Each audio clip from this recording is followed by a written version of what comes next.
क्या बोलूंगा, ऐसे महापुरुषों के सामने खड़ा कर दिया गया है। अभी आप लोग सुन ही रहे थे सूर्य वंश की बृहद व्याख्या श्रीमद् वाल्मीकि रामायण के 5वें सर्ग के 6वें श्लोक में कि अयोध्या नाम नगरी तत्रासी लोक विस्तृता मनुना मानवेंद्रेण या पुरी निर्मिता स्वयं।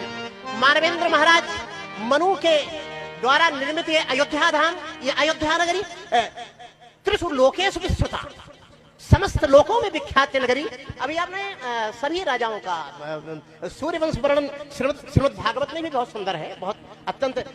भगवान श्री सुखदेव जी महाराज ने राजा परीक्षित से कहा था कि श्रूयताम मानव वंशः, ये जो मैं मनु का वंश आपको सुनाने जा रहा हूँ, प्राचुर्येण परंतप, इतना बड़ा वंश है महाराज मनु का, जिन्होंने अयोध्या नाम की नगरी को बसाया था कि न सकते विस्तर। तो 9वें स्कंद में उन्होंने कहा यदि 100 वर्ष तक हम महाराज मनु के वंश की कथा सुनाएं, इनके राजाओं की व्याख्या करें तो न सकते विस्तर तो वक्तुम वर्ष सतैरपि, यदि 100 वर्ष तक सुनाएं तो भी विस्तार से इनका वर्णन संभव नहीं है। महाराज श्री को बहुत बहुत नमन। अभी सभी कथाएं अति संक्षिप्त रूप से सूर्यवंश आदि का गोस्वामी जी महाराज ने कितना बढ़िया वर्णन किया कि एक पंक्ति में सब कुछ कह गए कि भानु वंश भय।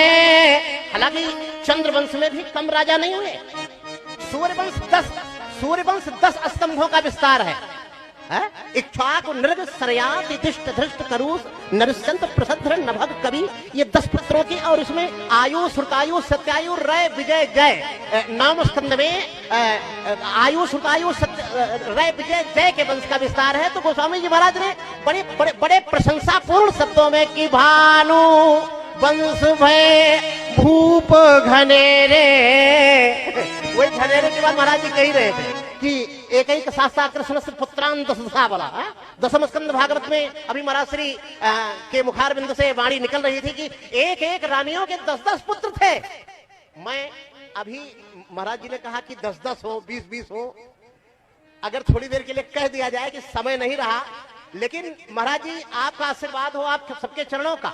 ये जो सोए हुए सनातनी पड़े हैं गुफाओं में, यदि ये जग जाएं, यदि केक काट कर जन्मदिन मनाना बंद कर दें, यदि ये मैरिज एनिवर्सरी जैसा, हाँ मुंडी हिल रही है, दवाई लेने का होश नहीं है, दवाई लेने का होश नहीं है, ठाकुर जी का चरणामृत लेने का बिल्कुल होश नहीं है। उठाने से उठते हैं, बैठाने से बैठते हैं, लेकिन मैरिज एनिवर्सरी में सबसे पहले फोटो खिंचा के आगे बैठ जाते हैं। इन सोए हुए लोगों को और कोई नहीं जगा सकेगा, ये संत महात्मा जगा सकेंगे। और यदि सोए हुए लोग अभी जग जाए ना, तो एक एक 100 के बराबर अभी भारत के सनातनी हैं। तुम्हें जगना होगा, तुम्हें अपने स्वरूप उत्तिष्ठत जागृत प्राप्त बरार निबोधत। तो भानुवंश भय भूप घनेरे, पहले भी बहुत थे।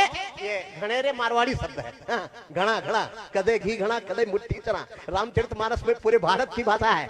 और घनेरे हुए ये कोई बड़ी बात नहीं है, बड़ी बात आधी अर्धाली में कि अधिक एक थे। ये और वंश में नहीं मिलेगा, चंद्रवंश में नहीं मिलेगा। वो तो संतों का ही मजाक उड़ा रहे, बाबा इसके पेट में क्या है देखो जरा, बोली जो है उससे सबका सर्वनाश होगा।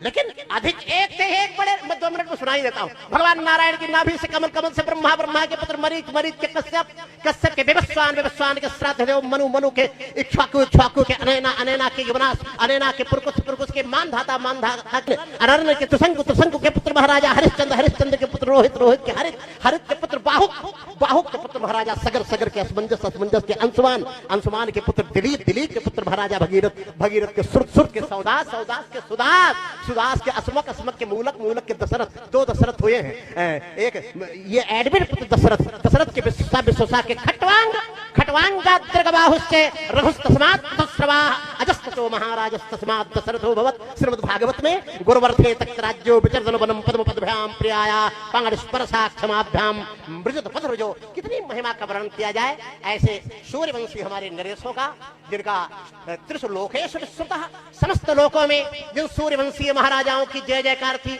महाराज श्री के मुखारबिंद से बड़ी दिव्य चर्चा हुई। मैं धृष्टता कर रहा हूँ, 5 मिनट का मुझे भी अवसर दिया गया है, मेरा सौभाग्य है। धनुष भंग तक की कथा अति संक्षिप्त रूप में महाराज श्री, मैं एक हनुमान नाटकम का श्लोक सुनाकर वाणी विराम ले रहा हूँ।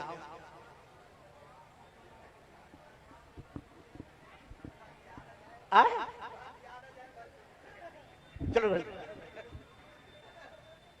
संभो यद गुण बल्लरी मुपने त्याकृष्य करणांतिकम।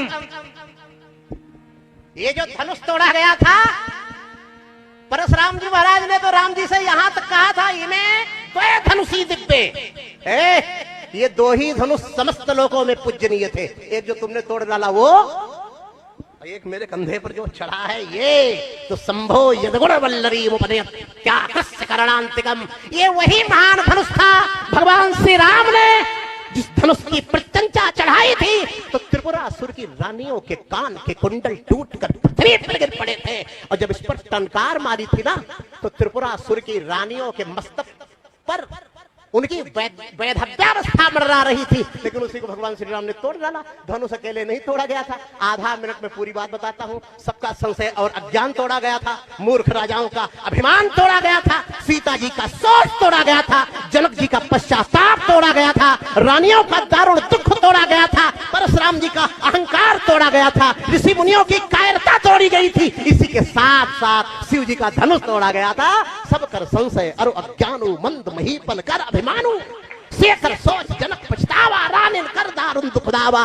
भृगुपति गेर गरुहाई सुर मुनि वरन केर कदराई, शंभु चाप बड़बो हित पाई, चढ़े जाए सब जान बनाई।